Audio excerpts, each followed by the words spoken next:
আসসালামু আলাইকুম। রমজান মাসে আপনাদের সাথে ছোট্ট একটা গল্প শেয়ার করতে আসলাম, সত্য ঘটনা অবলম্বনে। আমার বিশ্বাস এই গল্প থেকে আমাদের অনেক কিছু শেখার আছে। একটা গ্রামে একজন দুধ বিক্রেতা, সে মাখন বানিয়ে প্রতিদিন গ্রামের একটা দোকানে, হাটের দোকানে বিক্রি করতে যেত।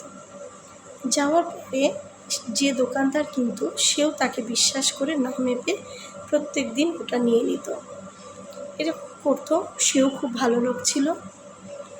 গ্রামের সহজ সরল মানুষ, দুইজনের ভিতরে এভাবে দীর্ঘদিন লেনদেন হয়ে আসছিল। হঠাৎ করে একদিন দোকানদার কি মনে হলো, উনি মাপলো জিনিসটা, দেখে সেখানে 900 গ্রাম, 100 গ্রাম কম। পরের দিন যখন সেই গোশআলা তাকে দিতে আসে আবার সে মাখনটা, তখন বলে, তুমি আর আমাকে এটা দিবা না এবং তোমার সাথে আমার কোনো যোগাযোগ নেই, তুমি আমার দোকানে আসবা না, আমি তোমার কাছ থেকে নিই না।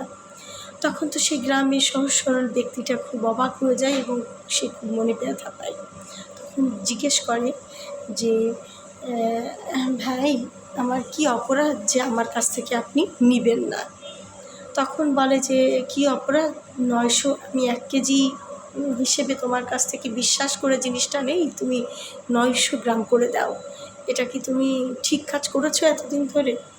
তখন সে বলে, ভাইয়া, আসলে আমি তো অনেক গরিব মানুষ, আমার বাসায় কোনো কেজি নেই, দাঁড়িপাল্লার কেজি নেই। তো আমি আপনার কাছ থেকে প্রতি সপ্তাহে 1 কেজি করে চিনি কিনে নিয়ে যাই। সেই চিনিটা আগে দাঁড়িপাল্লায় দিয়ে আমি মেপে আপনাকে জিনিসটা দিই। তো যেহেতু আপনার কাছ থেকে 1 কেজি করে চিনি নিয়ে যাই, সেই একই ওজনে আমি আপনাকে এই জিনিসটা দিই। তো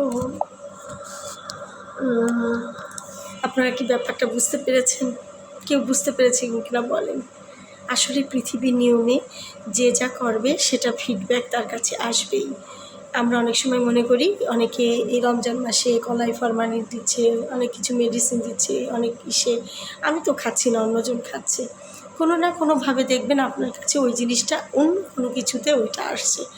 তাই আমরা চেষ্টা করব রমজান মাসে অন্যের ক্ষতি না করা, অন্যকে না ঠকানো। অটোমেটিকভাবে আপনি কোনো না কোনোভাবে ঠকে যাবেন এবং আপনি যা করবেন, আপনার কর্ম আপনাকে আবারও ফিডব্যাকে চলে আসবে, আপনার সাথে ঠিক একই জিনিসটা ঘটবে। আসসালামু আলাইকুম।